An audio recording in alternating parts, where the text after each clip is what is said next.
Magandang araw mga bata! Pakinggan natin ang kwentong Ang Paaralan ni Fuwan. Kwento ni Virgilio S. Almario, guhit naman ni Kat S. Ito ay mula sa aklat ng Adarna. Alinlangan ang hakbang ni Fuwan, para kasing hinahabol siya ng tinig ng kaniyang ama. "Huwag ka nang pumasok, anak," sabi ng kaniyang ama. "Tumulong ka sa pagdadamo sa bukid." May sakit ang kaniyang ama, ngunit mapilit din ang kaniyang kuya Mung-o. "Ako na lang ang bahala, ama. Pabayaan na ninyong mag-aral si Fuwan. Hindi siya dapat mag-absent." Gusto niyang tumulong sa kaniyang kuya, pero gusto niyang mag-aral. Kaya gumising siya ng maaga kahit ganitong masarap matulog. Kaya nagtitiis siyang lumakad ng ilang kilometro. Nag-iisa, araw-araw, papasok sa paaralan at pauwi sa kanilang bahay. Madulas pa ang landas ngayon. Dahil umulan kagabi, hirap na hirap sa paglalakad si Fuwan. Puro putik ang kaniyang botang goma pagdating sa paaralan. Tulad ng dati, sinalubong siya ng ngiti ni Miss Pilar. "Magandang umaga, Fuwan," bati ni Miss Pilar. "Magandang umaga po, Miss Pilar." Nahihiya halos niyang tugon. Si Miss Pilar parang nanay. Mas maaga sa kanilang pumasok sa paaralan para medyo makapag-ayos ng silid nila bago sila dumating. Para nakangiti silang salubungin sa may pintuan. Ngayon, nakabihis pang katutubo si Miss Pilar. Kung wala lamang siyang salamin, para siyang babaeng bontok.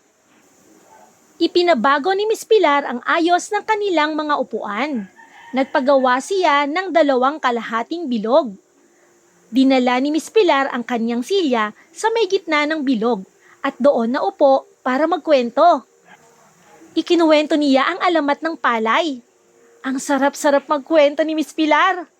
Bigla tuloy na alala ni Fuwan ang kaniyang kuya na nagtatrabaho sa bukid. Kaya napakahalaga ng palay sa ating buhay. Dagdag na paliwanag ni Miss Pilar. Kung hindi tayo natutong nagtanim ng palay, palagi tayong maghahanap lamang ng pagkain sa gubat. Saka naglaro sila ng mga gawain sa bukid. Hinati sila ni Miss Pilar sa iba't ibang grupo. May grupong nagkunwang nag-aayos ng linsang. May grupong nagkunwang nagtatanim. May grupong nagkunwang umaani. May grupong nagkunwang nagluluto at gumagawa ng puto. Tuwang-tuwa si Fuwan hanggang umuwi ng bahay. Ngunit hindi nakapasok sa paaralan si Fuwan kinabukasan. Nagpilit ang kanyang ama. Masyadong maraming damo ang palayan. Kailangan siyang tumulong sa paglilinis ng bukid. Maghapong nasa bukid si Fuwan. Masipag na tumutulong sa kanyang ama at kuya. Ngunit nasa isip kung ano ang bagong ituturo ni Miss Pilar. Mabigat na mabigat ang loob ni Fuwan habang nagbubunot ng damo sa bukid. Nagulat si Fuwan nang dumating si Miss Pilar kasama ang kaniyang mga kaklase. "Magandang araw, Fuwan," bati nito sa kanyang nakangiti. Ni hindi nakatugon sa pagbati si Fuwan. Pinaligiran siya ng kanyang mga kaklase. Nakita niyang tuloy-tuloy nilapitan ni Miss Pilar ang kanyang ama at kuya. "Bahagi kasi ng aming leksyon ng ugfu," paliwanag ng guro sa kanyang ama at kuya. "Ibig kong matuto ang mga bata ng ating sistema sa pagtutulungan sa pagsasaka. Nais naming mag-ugfu para kay Fuwan."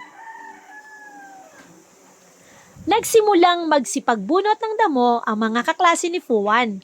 Maligaya sila sa pagtulong sa pamilya ni Fuwan. Para lamang silang naglalaro. Pagkaraan ng 1 oras, muling tinipon ni Miss Pilar ang mga eskwela. Babalik na sila sa paaralan. Halatang halata ang hiya sa mukha ng kaniyang ama nang nagpaalam si Miss Pilar. "Maraming salamat po," wika ni Miss Pilar. "Napakagandang karanasan po ito sa mga bata." Ngunit bago umalis ay bumaling ang guro kay Fuwan at nagsalita ng malakas. "Aasahan ka namin sa klase bukas, Fuwan." Ikaw ang magpapaliwanag kung bakit kailangang alisan ng damo ang palayan. Tumingin si Fuwan sa ama at bahagya niyang nakita ang mahina niyang pagtango. Ang laki naman ng ngiti ng kanyang kuya. O mga bata, base sa nakikita niyo sa larawan, ano kaya ang sumunod na mangyayari?